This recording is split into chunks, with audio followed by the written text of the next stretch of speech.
Our ability to train depends on the capacity of our bodies to extract energy from the foods that we eat. So whether you're running a marathon, doing your local park run, swimming, dancing, cycling, anything like that, your ability to perform is influenced by your energy levels. So if you don't have sufficient energy, you're not going to be able to perform at your best. This video, we're going to be looking at energy and the chemistry behind it a little bit, and also a wee bit about carbohydrate because it is linked quite closely together. Fuel sources from food can be carbohydrate, protein, or fat, and these are known as macronutrients. You may have heard that word getting chucked about, but a lot of people don't actually know what it is. So it is just a fancy word for carbohydrate, protein, or fat. Each of these macronutrients contain various amounts of energy or calories. So carbohydrate and protein both contain 4 calories per gram, and fat contains 9 calories per gram. So when you're eating any food, the only things in that food that's going to give you calories are protein, carbohydrate, and fat. Alcohol is also classed as a macronutrient because it also supplies 7 calories per gram, but we really don't want to be using alcohol as a means of reaching your calorie goals. So for this reason, I will only be referring to macronutrients as protein, carbohydrate, and fat. Whenever you consume any of these macronutrients, they follow a different chemical pathway in order to provide you with the energy that you need to do whatever it is you're doing. Each of these pathways ultimately leads to water, carbon dioxide, and a thing called ATP, or adenosine triphosphate, which is its fancy name. And these are high energy compounds.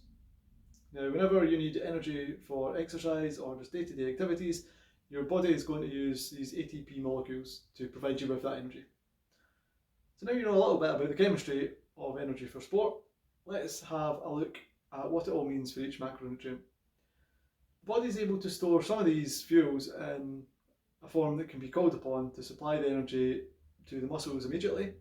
The carbohydrate, which comes in the form of sugar and starch, these are broken down into glucose, which can be used immediately as a fuel, or they can also be stored in the muscles and in the liver as a thing called glycogen.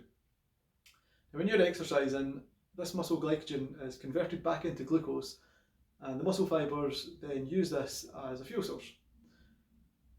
The glycogen that is stored in the liver is also converted back into glucose, but it is released into the bloodstream, and that helps to regulate blood sugar levels as well as being a fuel source for the brain. And if necessary, the muscles can also use some of these glucose molecules, but the main fuel for exercise in muscles is from muscle glycogen. The body is constantly replenishing these glycogen stores, and this is influenced by the carbohydrate content of your diet. If you have a high carbohydrate diet, then the fuller your glycogen stores are going to be. And this means more energy, which is really important if you're doing things like a marathon. With training, you can also influence the size of these stores, as your muscles are the main site for storage. So if you're including weight training into your program, it's going to help increase the muscle mass, and as a result, this is going to increase the amount of glycogen stores, which means more potential energy. So make sure you're including weight training because it is really important.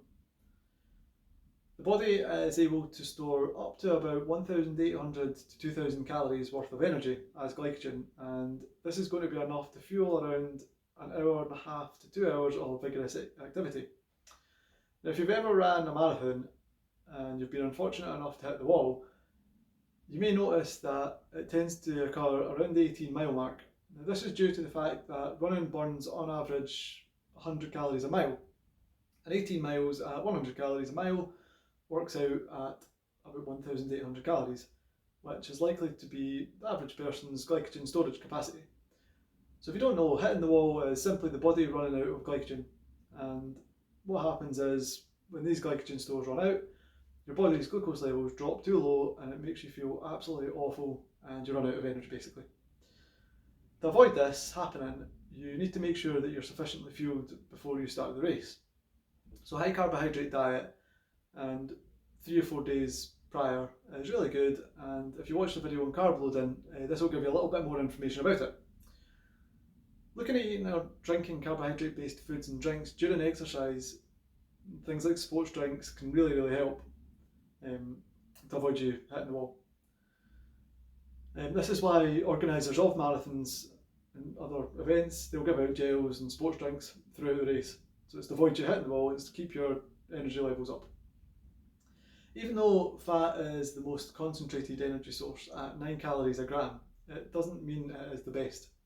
So during exercise, stored fat is broken down into a substance called fatty acids. These are transported into the muscles and they can be used as a fuel. The issue with relying on fat as a fuel source is this process is a lot slower than using carbohydrates as a fuel source. Unlike glycogen, fat stores are virtually unlimited. So if you look around when you're out and about, you will see people with a great deal of stored fat, so it does seem like it would be a good option.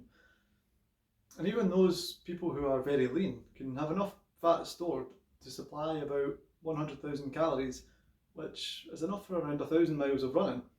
So per unit of weight, fat is actually more efficient than carbohydrate because that needs to be stored along with water. So for every gram of glycogen, there's about 3 grams of water accompanying it. And how well your body can use fat during exercise depends on how athletically conditioned you are. And for some reason, the ketogenic diet is actually getting a lot of traction recently, and there's a lot of people saying it's good for exercise, and that is not true. There has been a lot of research into this area, and it has been shown that the body is able to adapt to a high-fat, low-carb diet by burning more fat during exercise. However, there's still no evidence to show that the ketogenic diet enhances sports performance.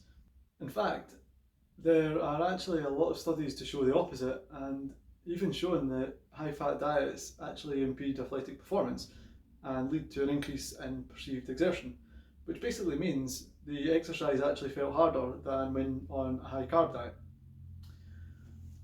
There are studies looking into fat adaptation and performance, but they're small in size and also lack consistency and definitions of what high-fat, low-carb actually is. And they're only looking at low-intensity exercise, which pretty much avoids the argument for them. It's also worth noting that the energy system that is predominantly used during endurance exercise requires carbohydrate to be able to use fat as a fuel source. So if you were to attempt a marathon on a ketogenic diet, once your very limited carbohydrate runs out, and your body would not be able to access your fat stores and turn them into a usable fuel source, and you would hit the wall. So it would be very, very difficult to do it. Finally, protein. This can be used as a fuel source, but it's not recommended. Instead, it needs to be used to build, maintain and repair all of the tissues, as well as making enzymes, hormones, antibodies, and basically everything that you need within your body. If you don't fuel properly with things like carbohydrate, then the body can turn to skeletal muscle as a fuel source, which leads to the amino acids which make up protein being converted into glucose, and they supply the energy for exercise as well as allowing full function of the brain. But you're not really wanting to use your muscles as a fuel source. So for performance, you should really be sticking to what has been proven by the research, and that is carbohydrate is the body's best energy source. Carbohydrate is your friend, do not cut it out, especially if you're doing intense exercise like endurance events, marathons, really, really important. Looking back at carbohydrate, one of the issues with people on a ketogenic diet, or if you're looking at doing a low carb diet, if you're doing a marathon and you need to top up your energy, carbohydrate is your friend, like I've said. You can have a sports drink, you can have a gel, you can have some sweeties, jelly babies, things like that. High fat foods don't tend to sit well during the marathon, so things like cheese, nuts, avocados are really not very practical to carry with you when you're doing a marathon. So stick to carbohydrate as your main fuel source for training, because especially if you're doing distance events like marathons. Use the resources and the planner sheets, use the tables and plan what you need. If you do have any issues, then let me know, you know where I am, contact me and I can help you a little bit further.